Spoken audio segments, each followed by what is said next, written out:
سب سے پہلے موسم کی بات کریں گے۔ مانسون سیزن اپنے جوبن پر ہے۔ اسلام آباد اور راولپنڈی میں مسلسل تیسرے روز بھی موسلادھار بارشیں جاری ہیں اور بارش سے ندی نالوں میں طغیانی آئی ہے۔ رین ایمرجنسی نافذ کر دی گئی ہے۔ متعدد علاقوں میں صورتحال ابتر ہے جبکہ پانی بھی گھروں میں داخل ہو رہا ہے۔ سڑکیں تالاب بن گئیں۔ گجرات، نارووار اور جہلم سمیت پنجاب کے دیگر شہروں میں بھی برسات ہوئی۔ نوشہرہ اور سوابی میں بھی بادل جم کر برسے، موسم سہانا ہو گیا۔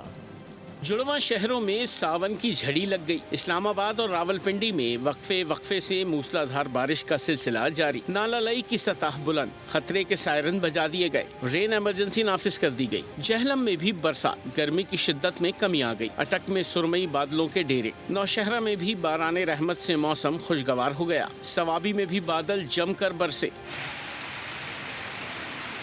نشیبی علاقے زیر آب آ گئے، ندی نالے بپھر گئے۔ کراچی میں مطلع جزوی ابر آلود ہے۔ مانسون بارشوں کے چھٹے اسپیل کا الرٹ جاری۔ آج سے 21 اگست کے دوران پنجاب، خیبر پختونخوا، کشمیر اور گلگت بلتستان کے بیشتر اضلاع میں بارشوں کی پیش گوئی۔ نشیبی علاقوں میں اربن فلڈنگ کا خدشہ، ندی نالوں میں طغیانی کا اندیشہ، پہاڑی علاقوں میں لینڈ سلائیڈنگ کا خطرہ ہے۔ محکمہ موسمیات نے خبردار کر دیا۔